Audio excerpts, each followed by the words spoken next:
Meu nome é Edmilson Marins, tenho 46 anos e o processo de chegar aqui, na verdade, ele começou há 7 anos, né? Quando eu recebi a notícia, o diagnóstico médico dizendo que eu estava diabético. A primeira reação, eu acredito que a maioria das pessoas deve sentir isso, né? É de negação. Poxa, você recebeu a notícia de que tem uma doença que não tem cura, isso choca. A minha primeira reação, e de outras pessoas que eu conheço que são diabéticos também, é de negação, né? Só que essa doença ela não te nega. Você pode até se recusar a acreditar que está diabético, mas a doença ela é silenciosa e ela vai tomando conta da pessoa gradativamente, dependendo do estilo de vida que ela levar. Se a pessoa continua levando a vida normalmente, não toma nenhum tipo de cuidado, a doença se torna mais agressiva, né? Mas com o tempo, eu fui tomando consciência de que aquilo ali era algo que eu deveria enfrentar e comecei a pesquisar. E numa época de crise na saúde, o meu filho caçula, ele me indicou um livro do Dr. Gabriel, que falava a respeito da cura. E que encaixou com o pensamento que estava dentro de mim, de que não existe doença que não tenha cura. Se eu fiz o caminho para encontrar essa doença, eu sempre acreditei que se eu fizesse o caminho inverso, eu poderia me livrar dela, né? Então,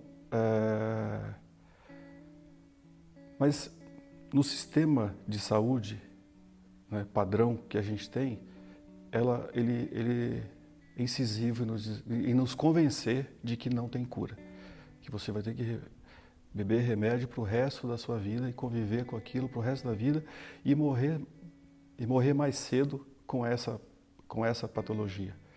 Mas eu nunca quis acreditar nisso. E com essa indicação do meu filho, do livro do Dr. Gabriel, eu comprei o livro, li, e depois disso, sempre tive a curiosidade de olhar algumas coisas na internet e pesquisar a respeito disso. E no primeiro momento eu achava que isso só existia nos Estados Unidos, que só lá eu poderia fazer aquele programa lá de 21 dias. E, para minha grata surpresa, acabei descobrindo depois que isso também acontecia no Brasil, né? Que existia um programa de 21 dias, liderado pela Kátia Simeonato, e que aqui ficaria muito mais em conta, muito mais acessível. E cheguei aqui, né? Cheguei aqui numa quinta-feira, aqui em Extrema, meio que com psicológico voltado para enfrentamento de guerra, sabe? Que eu tinha que me preparar para a guerra, porque eu nunca fiz um dia sequer de jejum. E de repente eu estava prestes a entrar num programa que eu ia ficar 7 dias em jejum. Então eu imaginei o terror, que eu ia passar fome, que eu ia ficar trêmulo, né? E que eu pudesse ser afetado psicologicamente com aquela condição de fome e tudo mais. E acabei fazendo o que nós chamamos aqui aqui entre os amigos, de dieta da lua, né? Como é que é a dieta da lua? Você pode comer tudo, menos a lua. Então comi pizza, comi o arroz que normalmente se come em 2, 3 meses, né? E depois eu descobri, quando iniciou o programa, que não precisa nada disso. Quem for fazer não precisa fazer esse tipo de coisa. Na verdade é besteira. Na quinta-feira eu comecei a comer coisas porque eu achava que eu ia passar fome, então, tipo, deixa eu me abastecer aqui, né? Mas, para minha grata surpresa, não foi nada disso. Muito pelo contrário, porque logo no primeiro dia eu não senti reação adversa nenhuma, não senti fraqueza, não senti tontura, muito pelo contrário, muita disposição, leveza. Existe um pico para subir aqui que andando normalmente demora em torno de 15, 20 minutos. Eu comecei a fazer HIIT na semana do jejum. Nos 7 dias de jejum eu fazia um exercício de corrida de alta intensidade, intervalado, né? E a última corrida que eu fiz, fui baixando o tempo de 11, 10 até 8 minutos, né? Subindo o morro em alta intensidade e me sentindo com disposição e energia para mais. E assim foi durante os 7 dias de jejum, utilizando o suco verde, né? 3 vezes ao dia. Não senti falta de energia, muito pelo contrário, sempre mais disposto. E tinha outros paradigmas também, que foram quebrados nessa primeira semana de jejum. Porque um dos protocolos é a limpeza do fígado e da vesícula, que eu já havia lido a respeito do assunto, sabia como é que era feito, via algumas fotos do que sai dessa limpeza, mas não tive a segurança de fazer em casa. Então, e eu fiz aqui. E fiz com absoluta segurança, com absoluta tranquilidade. Não tive reação nenhuma adversa. A limpeza, ela acontece à noite. Eu tive uma noite de sono tranquila. No dia seguinte à limpeza, eu me assustei um pouco com o que eu vi. Fiquei impressionado com o que eu vi do resultado dessa limpeza. No segundo dia da limpeza do fígado e da vesícula, eu fiquei assustado com o que saiu. O tamanho do que saiu dali se assemelha a uma tampa da pia. E quem vê essas fotos vai pensar assim, no primeiro momento, o fígado desse cara estava sujo. Mas a novidade é que se qualquer pessoa que resolver fazer essa limpeza, vai ficar surpreendido também. Porque todas as pessoas aqui se surpreenderam com a limpeza do fígado. O sistema atual de medicina, ele acaba tratando isso de maneira reativa. Ou seja, quando tem uma inflamação, uma infecção, alguma coisa na vesícula, vai lá, extrai e corta. A gente sabe que milhares de pessoas, eu tenho amigos que já extraíram a vesícula e que de repente não precisaria fazer nada disso se simplesmente fizesse um protocolo desses de limpeza do fígado e da vesícula, né? E a indicação médica isso não tem importância, pode ser extraído e você vai viver normalmente. Não acredito nisso. Até porque as pessoas que extraem a vesícula, quando comem algo que tem um pouco mais de gordura, elas sentem um mal-estar. Então, é um protocolo simples. Eu acredito que a primeira vez tem que ser orientado, tem que receber a orientação de pessoas que são habituadas a fazer isso. Como tivemos aqui essa orientação, isso nos deu tranquilidade para fazer o procedimento. Então, é simples o procedimento e eficaz, porque realmente limpa, né? Então, quem vê as fotos vai se chocar, mas não se surpreenda se resolverem fazer e encontrar as mesmas coisas no seu procedimento. Enfim, e do começo ao fim do programa você quebra alguns paradigmas, né? O programa tem uma estrutura, tem uma equipe de apoio, mas eu acredito que cada evento, cada programa não tem como ser igual ao outro, porque mudam as pessoas, mudam os participantes. E aqui nós desenvolvemos um sentimento de fraternidade, de cumplicidade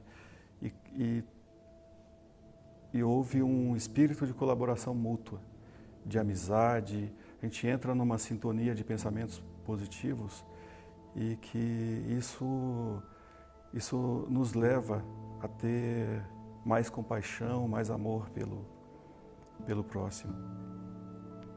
E são 21 dias, óbvio que a gente sente saudade da família, mas de alguma forma isso é suprido aqui dentro pelo calor humano, né? As pessoas ficam mais sensíveis, mais amorosas, mais solícitas, e isso gera um ambiente de colaboração e de gratidão e compartilhamento que não se vê na vida cotidiana. Na semana de jejum eu joguei fora, porque eu não pretendo recuperar, joguei fora 4 quilos. E depois veio a semana de retomada da alimentação, que é uma alimentação leve. Aliás, tudo é controlado, tudo é acompanhado, para que você não tenha nenhum choque de transição, nem para entrar no jejum, nem para quando está saindo do jejum. Então começa-se com uma alimentação leve, e aí na terceira semana, que é a semana da consciência, as nossas tardes viram uma semana gourmet. É inacreditável as possibilidades de comidas, de pratos que se pode fazer com alimentação viva, com alimentação saudável. E não perde em nada para o sabor de outros alimentos, né? É óbvio que aqui nós estamos num ambiente controlado. É como se fosse um laboratório. E também uma oportunidade para quebra de paradigmas. Porque às vezes você pode até receber informação lá fora de que é possível viver e se alimentar de uma alimentação saudável. Mas aqui, além de ter um aprofundamento dessas informações, você ainda consegue vivenciar isso. Então, e com isso a quebra do paradigma é instantânea, porque você está vivendo. Então não é que alguém te falou, você está vivendo isso. Por 21 dias você está se alimentando de maneira adequada. Você está bebendo uma água que tem o pH indicado, né? E o contato com a natureza, que aqui estamos cercados por uma floresta fantástica, tudo isso nos facilita essa convivência,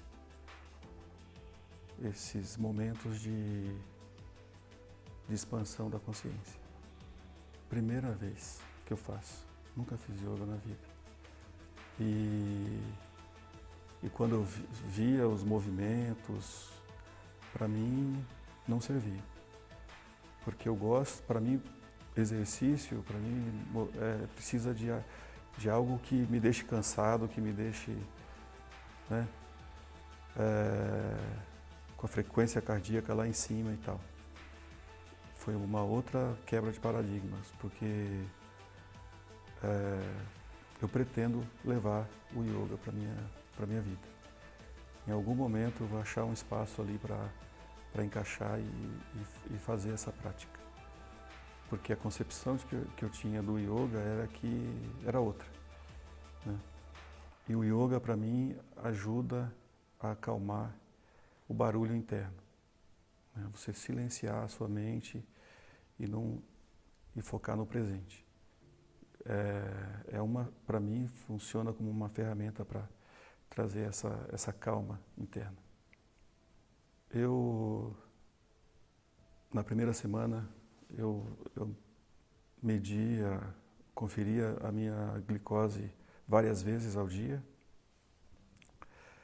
No segundo dia aqui, a minha glicose já chegou num patamar ideal, entre 70 e 80. E essa era a semana do jejum. Já no primeiro dia, na consulta com o médico, ele já tirou toda a medicação. E não é simplesmente tirar a medicação, retira a medicação e você tem um acompanhamento. Existe um monitoramento disso, não é só tirar a medicação e deixar fluir.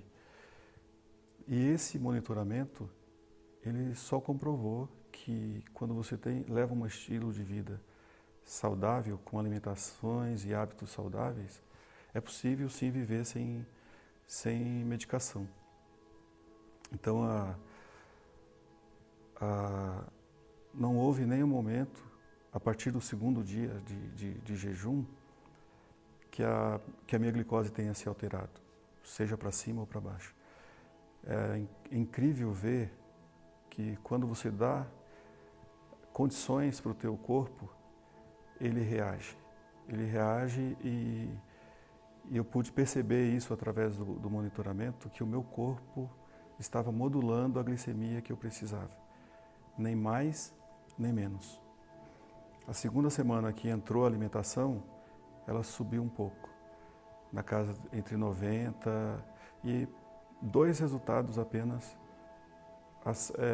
que deram 108. O restante entre 90 e 100. Sem a medicação e comendo muito, né? Sem preguiça para comer. Mas isso comprova mas toda a alimentação controlada, então a glicemia não subia.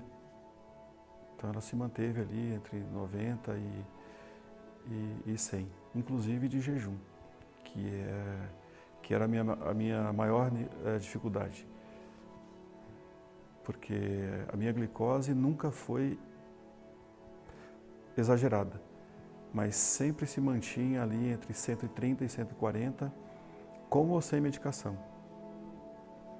Todas as medições que eu fiz durante esses 7 anos de jejum sempre foram em torno de 130 e 140, com ou sem remédio. E aqui, essa glicose ela se estabilizou durante esses 21 dias. E eu acredito que se eu levar esse hábito para a minha vida normal, para a minha vida cotidiana, fora do laboratório que é o Tree of Life, eu também vou conseguir esse resultado. Não tenho os pés bem no chão com relação ao resultado, porque vai depender de mim. Mas durante 21 dias eu pude experimentar uma consciência diferente. Que tipo de alimento vai subir a minha glicemia e que tipo de alimento vai estabilizar. Então, tendo essa consciência, tendo vivenciado isso, facilita o cotidiano e está colocando isso em prática. Não ter que ficar se controlando o tempo para ter que usar uma medicação é algo que não tem preço. Você